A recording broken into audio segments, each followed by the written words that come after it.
Foundation నేతృత్వంలో మన మాల మహానాడు కార్యాలయం ఎల్బీ నగర్లో మరి ఈ రామగుండం నియోజకవర్గంలో నిరంతరం నిరుపేదలకు సహాయం అందిస్తున్నటువంటి ముఖ్యులను ఎన్నుకొని మరి దివాళీ సందర్భంగా చిరు సత్కారం చేయడం మరి అనురాధ్ గారికి ప్రత్యేకంగా ఇక్కడ వచ్చినటువంటి ఎన్జిఓ ఆశ్రమాల ఆధ్వర్యంలో ప్రత్యేక కృతజ్ఞతలు తెలియజేస్తూ ఉన్నాం.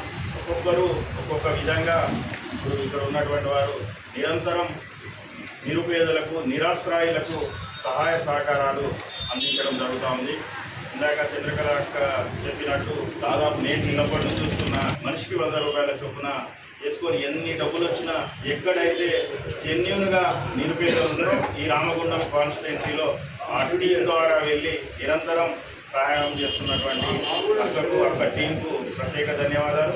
అదేవిధంగా మన వీరేంద్ర నాయక్ సార్ గారు కూడా దాదాపు 16 ఇయర్స్ కింద కవితా ఆశ్రమం ఏర్పాటు చేసి దాదాపు 60 మందికి పైన ఉన్నటువంటి చిన్న చిన్న పిల్లలను తన పిల్లల్లాగా చూసుకుంటూ చదువు చెప్తూ పిల్లలకు ఏ లోటు లేకుండా చూస్తున్నటువంటి కవితా ఆశ్రమం వీరేంద్ర నాయక్ గారికి కూడా ప్రత్యేక ధన్యవాదాలు. అదేవిధంగా మన తమ్ముడు కరణ్ అమ్మ పరివార్ ఆశ్రమంలో వారి పేరెంట్స్ ద్వారా పిల్లలకు కూడా అన్ని రకాల సేవలు అందిస్తూ ఎడ్యుకేషన్ ఇప్పిస్తూ అదే కాకుండా బయట ఎక్కడైనా నిరాశ్రాయులు ఉంటే వారికి కూడా అన్నదానాలు చేస్తూ ముందుకు పోతా ఉన్నాడు.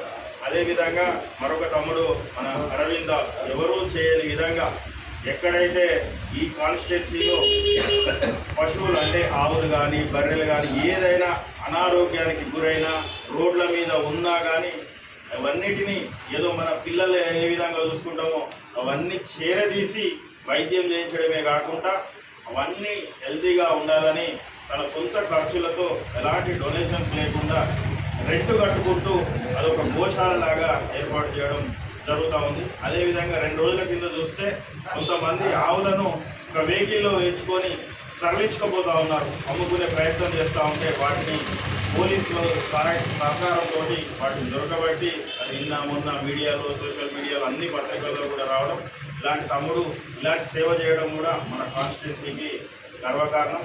అదేవిధంగా ఇంకా కొంతమంది వచ్చేది ఉండే మరి రాలేకపోయారు, వాళ్ళు కూడా వస్తారు. 1000 ఉన్నట్టు తెలిసింది.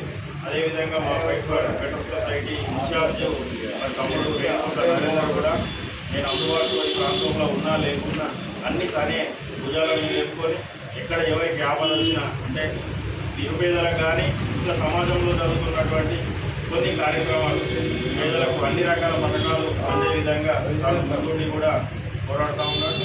ఏది ఏమైనప్పటికీ మన పారిశ్రామిక ప్రాంతం ఒక సేవకు నిలయం. ఎందుకంటే ఎన్జిఓలు ఒక్కొక్కరు ఒక్కొక్క విధంగా సహాయం చేసుకుంటూ ముందుకు పోతూ ఉన్నారు. ఏది ఏమైనప్పటికీ మరి అనురాధ్ గారు పిలవడంతో మనం అందరం ఇక్కడికి రావడం, ఎన్ని పనులున్నా ఈ పనులను వాయిదా వేసుకొని ఇక్కడికి రావడం ముఖ్యంగా చాలా శుభపరిణామం. అదేవిధంగా ఈ కార్యక్రమాన్ని మనం విజయవంతం చేసుకోనికి మాల మహానాడు కార్యాలయం ఇచ్చినటువంటి గడ్డం నారాయణ గారికి అదేవిధంగా ఇక్కడ ఉన్న పెద్ద మనుషులందరికీ కూడా పేరు పేరున ధన్యవాదాలు తెలియజేస్తాం.